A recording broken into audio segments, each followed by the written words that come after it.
Hello viewers, and welcome to another edition of Jackson's Journal. My name is Matthew Jackson. Thank you for tuning into my channel. Today what I want to do is talk about my journey to preterism. How did Matthew Jackson become a preterist? Now, if you don't know what a preterist is someone who believes that the second coming of the Lord has already happened. It's already occurred in 70 AD. Okay, so that would make me a preterist. If you're still waiting for the Lord to return, and you believe that the Lord's return is in your future, that would make you a futurist. Okay, so I'd like to talk to you about why I'm a preterist and what sequence of events transpired in order for me to get to where I am at today. That's what I'm going to be talking to you about. And I'm probably going to have to do this in several videos. I don't think I can get it done in just one 15-minute session. But before I really get into this, let me encourage you to subscribe to my channel. Also like, share, comment. And when you comment, you could just comment with emojis. You don't necessarily need to put in text, but if you do have questions that you want to ask me about why I'm a preterist, or if you have a question about preterism, please feel free to ask. Take advantage of the comment section for that as well. So let me get started on that. Now, on May 18th and May 20th of 2022, I published a two-part series entitled What Evangelicals Will Not Tell You About the End Times. And it's on this YouTube channel, so just go to my videos and just scroll down and find What Evangelicals Will Not Tell You About the End Times. And on May of 22, that was basically the time where I basically came out of the closet and made my announcement, okay guys, I'm a preterist. Okay, that was it.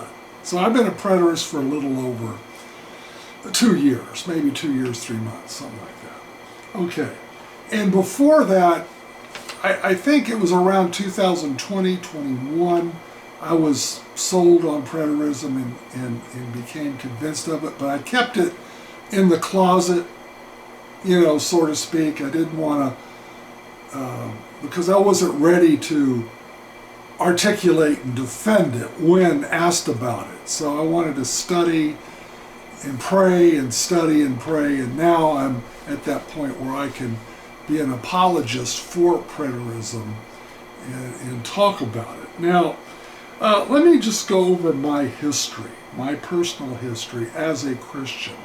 I grew up in the Lutheran Church. My mom took me to church since I was a baby, okay, all my life. So I'm one of those cradle to tomb Christians kind of thing, okay. And now, so for the first 18 years of my life, I was Lutheran, okay.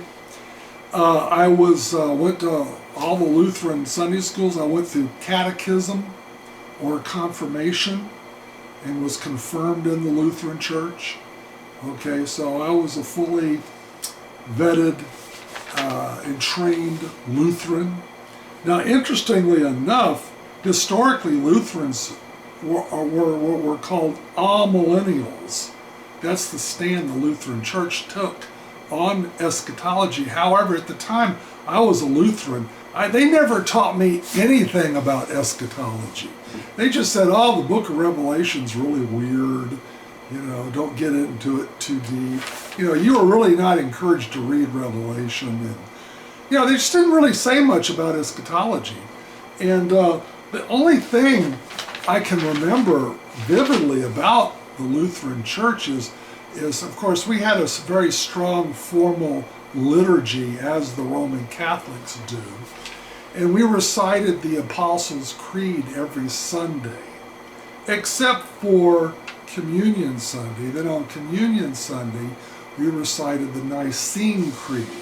Now, in those creeds, they have a little bit of, they hint about eschatology because, like in the Apostles' Creed, at the end of the creed it says we believe in the resurrection of the body. Okay. The Nicene Creed believes that we believe in the resurrection of the dead.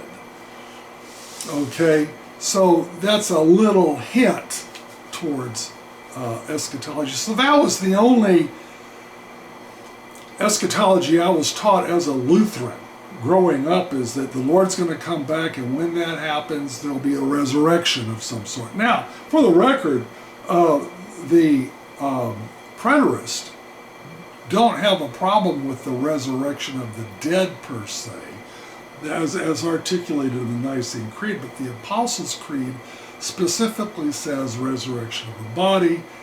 Yeah, that's a little, preterists have a problem with that because we don't see the resurrection as a tissue issue. So, yeah, a physical body coming out of the grave and recomposing, no, that's not the preterist position. But yeah, resurrection of the dead, sure. Except the only difference is the preterists believe it in retrospect. The resurrection had already happened, but we do believe in the resurrection of the dead. Just it happened at 70 AD. Okay. Okay. Now, when I turned 18, I had my little rebellious streak for about a 2-year period from 18 to 20. I kind of fell away from the church and, got into smoking pot and doing crazy things. But when I turned 20, I'd say in June, I'd say about 20 and a half, or just before 20 and a half, I rededicated my life to Christ and I became an evangelical Christian. Okay, as opposed to a Lutheran, I was now an evangelical. Now, the thing I heard all the time in evangelical circles was about the rapture. The rapture this, the rapture that, okay? In Hal Lindsey's book, The Late Great Planet Earth, was published, it was published in the early 70s. I think 73, I'm not sure, or 70, something like that. Early 70s. And of course, that book was still popular in 1977 when I was age 20 and rededicated my life. So, I rededicated my life to Christ. So therefore, I heard a lot about eschatology, about the rapture. I didn't know what the rapture was. When I was a Lutheran, they never told me about the rapture. Okay, so I was told the rapture. The Lord's coming back. Not only is He coming back, but He's coming back soon. That was the big catchword back there, back in those days. He's not only coming back, but He's coming back soon. You got to be ready, and blah, blah, blah, and all this and that. So, now back then, later on in 77, fall of 77, I enrolled in a Bible school called Agape Force Training Institute. That institution was basically a premillennial institution. Now, before I go on, let me lay the groundwork here and talk about the different eschatological positions. You have premillennial, amillennial, which was the Lutherans, and then you have postmillennial. Okay, that's the first three. Premillennial basically means that Jesus will come before the 1,000-year reign of Christ here on earth. Postmillennial means Jesus will come at the end of the 1,000-year reign. And then, of course, amillennial doesn't really acknowledge much of a 1,000-year reign. It's just like, oh, it's all awe. Okay. Now, there is a fourth eschatological position. That's called preterism. So now, what really makes things interesting, postmillennial, you have what is called partial preterist and full preterist. Now, if you're a full preterist, you don't call yourself a full preterist, you call yourself a preterist. You call the people who are partial preterists partial. Okay, the people who are partial preterists call the people, guys like me, preterists, full preterist, or hyper preterist. Okay, so yeah, that's kind of weird, but most of your post-millennial people are what we would call partial preterists, meaning that the Lord did return in 70 AD, but it was a type and shadow of things to come. In other words, that was just a little warm-up exercise, but but he'll come again sometime in the distant future. Where full preterists, guys like me, no, he already came. There is no more return of Christ. That's it. It happened. We're in the new earth, the new heaven, the new earth, the new Jerusalem right now. Yeah. I'm sure a lot of you might have a few questions about that. If you do, comment section. All right. Let me see how I'm doing. So, yeah, that was my journey in the beginning, my formative years as a Christian. Now, I was involved in the Agape Force Training Institute school for about 5 years. It took me 5 years to finish up my studies there. My last day in the Agape Force Training Institute, I was in their bookstore. It was called Crystal Springs Institute. No, Crystal Springs Bookstore. They later changed the name of the school to Crystal Springs Institute, so I'm sorry about that. I got the two confused. But at any rate, I was in the bookstore and about to go home and, put Agape Force Training Institute behind me. And I saw a book in the bookstore called God and Government by Gary DeMar.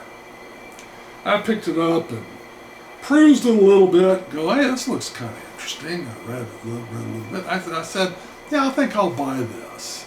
So I bought the book and took it home with me. And of course, the book had a little card insert where you could tear out the card, fill it out, mail it into American Vision, and they'd put you on their mailing list and you would read their monthly newsletters. So Gary DeMar was a big influence towards preterism in the sense that he really wasn't, his big thing was biblical worldview Christianity. He taught it was important to have a biblical worldview and to apply the Bible in every area of life. Because evangelical Christians in particular, well, all Christians, a lot of Christians have this pietistic attitude like that the Bible is for just reading in your prayer time, Sunday school, and church, and personal salvation and spiritual growth, and not much else. Where having a biblical worldview means applying the Bible in politics, science, education, the arts, entertainment, medicine, the whole spectrum of life. You can take biblical principles and apply it in every area of life, not just for your personal salvation and spiritual growth. Excuse me, I got to look at the clock here so I make sure I don't go over 15 minutes because I want to keep my videos around 15 minutes. And if there's any material that I need to continue discussing, we'll just carry it in the next video. This will be a multi-part series. So anyway, that's where it all started. Now, Gary DeMar had challenges because people said, well, what's the point in applying the Bible in every area of life?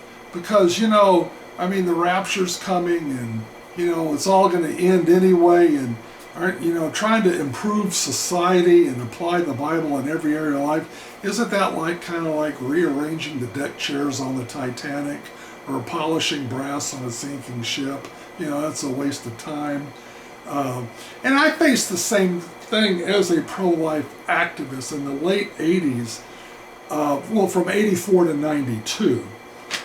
And I first bought Gary DeMar's book in 82.